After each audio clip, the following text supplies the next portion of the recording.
국민권익위원회가 이재명 더불어민주당 전 대표의 헬기 이송 특혜 논란에 대한 안건을 전원위원회 안건으로 올리고 심의합니다. 권익위는 지난 1월 2일 부산에서 흉기 습격을 나간 이재명이 생명이 위태로울 정도가 아니었는데도 119 소방 헬기에 태워 서울로 이송하는 것은 과도한 특혜였다는 신고가 여러 건 접수됐는데요. 권익위는 당시 이재명의 헬기 응급 이송이 공직자 행동강령 위반에 해당하는지, 이재명의 서울대병원 이송 과정에서 불법 특혜가 있었는지 등을 조사해왔습니다. 따라서 오늘 권익위의 심의 결과가 주목을 받고 있는데요. 관련 소식 잠시 후 전해드립니다.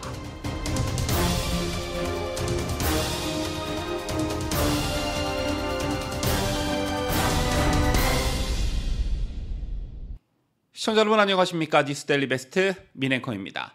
자, 국민권익위원회 여러분들 다 알고 계시죠? 국민권익위원회는 부패 방지 및 국민 권리 보호를 목적으로 설치된 국무총리 직속 장관급 중앙행정기관입니다.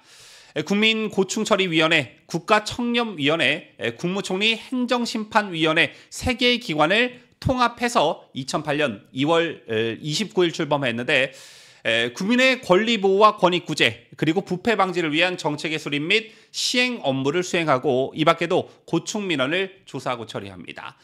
이러한 역할을 수행하고 있는 국민권익위원회가 종종 정치의 중심에 서곤 하는데, 최근에도 국민권익위원회가 김건희 여사의 디올백 수수 의혹에 대해 청탁금지법에 공직자 배우자 처벌 규정이 없다며 사건을 종결 처분하자 민주당 등 야당이 강하게 반발했고, 이재명의 부인 김혜경의 법인카드 사적 유용 의혹의 경우 권익위는 검찰의 사건을 이첩했습니다. 자, 이를 이어받은 검찰은 강제 수사 끝에 김혜경을 결국 재판에 넘겼죠. 앞서도 말씀드렸지만 권익위는 반부패 제도 및 정책을 총괄하는 국무총리 직속 기구로 수사권은 없으나 법령 유권 해석이나 자체 조사 등을 위해 청탁금지법과 이해충돌 위반 등을 1차적으로 판단하는 권위를 가지고 있습니다. 그렇기 때문에 권익위를 거쳐서 수사기관에 이첩되는 사건은 일반 고발 사건에 견주어 무게감이 더욱 실릴 수밖에 없는데요. 이런 가운데 국민권익위원회가 오늘 전원위원회를 열고 더불어민주당 이재명 전 대표의 헬기 이송 특혜 논란 신고 사건을 심의합니다. 참고로 권익위에는 지난 1월 2일 부산에서 흉기 습격을 당한 이재명의 생명이 위태로울 정도가 아니었는데도 119 소방 헬기에 태워서 서울로 이송한 것은 과도한 특혜였다는 신고가 여러 건 접수된 바 있습니다. 자, 이에 권익위는 부산소방청과 부산대병원, 그리고 서울대병원 등을 대상으로 이재명의 헬기 응급 이송이 공무원 행동강령 위반에 해당하는지, 이송 과정에서 불법 특혜가 있었는지 등을 조사해 왔는데요.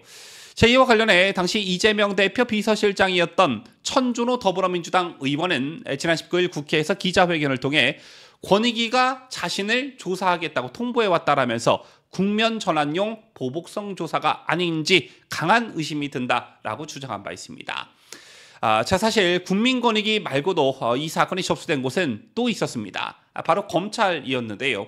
소아청소년과 의사회가 헬기 이송은 특혜를 요구한 것이라며 이재명과 민주당 의원들을 검찰에 고발하는 일이 지난 1월 있었지요.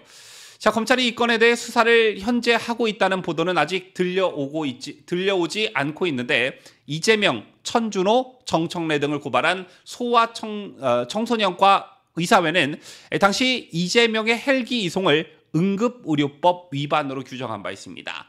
야당 대표 그리고 국회의원이라는 신분으로 위력을 행사한 것이고 특혜를 요구한 것이며 일반 국민들 순서를 띄워서 새치기를 한 것이다, 이런 입장을 나타내기도 했는데요.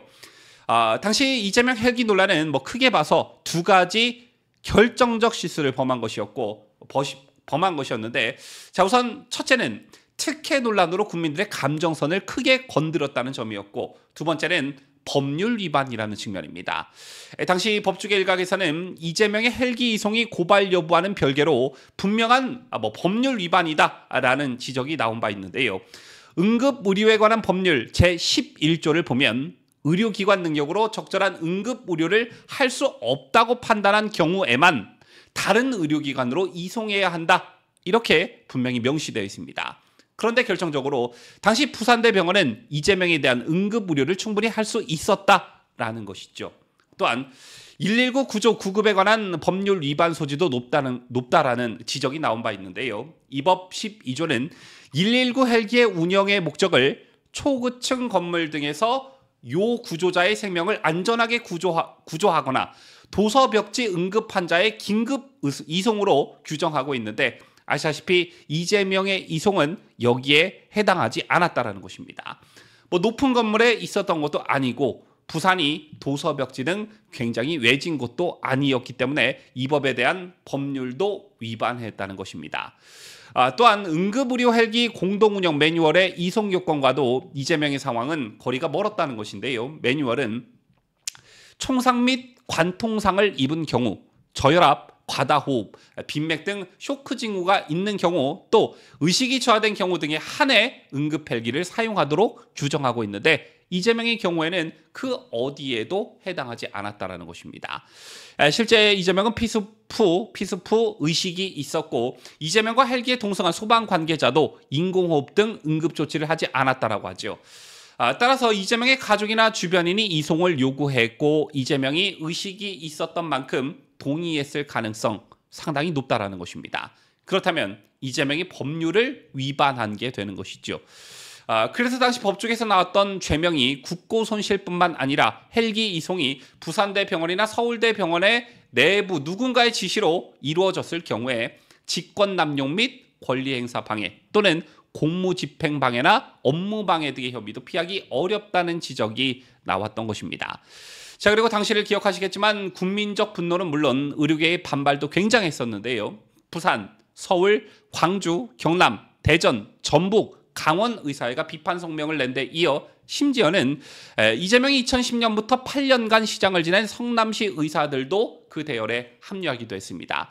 그때 성남시 의사회가 냈던 성명서를 보면 공공의대와 지역의사제를 국회에서 통과시킨 민주당 대표가 지역 진료는 외면하는 이율배반적 행동을 보여줬다라고 지적했습니다. 특히 연고지 병원으로 이송이 목적이었다면 시장 재임 시절 지역 의료 발전을 위해 세금으로 지은 성남시 의료원으로 이송을 요구했어야 했다.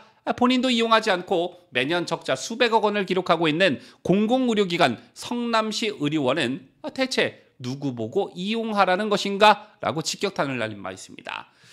이런 가운데서도 민주당 또 일부 인사들의 발언이 불난집에 기름을 붓기도 했는데, 특히 당시 장경태 의원은 이재명이 부산대병원에서 수술을 받지 않은 것이 더 급한 응급 환자들을 위한 배려라는 식으로 말해 국민적 분노를 키웠죠. 어쨌든 이른바 이재명 응급헬기 특혜 논란은 그냥 얼렁뚱땅 넘어갈 일이 절대 아니라는 점에서 오늘 권익위의 판단을 주목해봅니다. 지금까지 저는 자유대한민국을 소화하는 뉴스데일리 베스트 민앵커였습니다.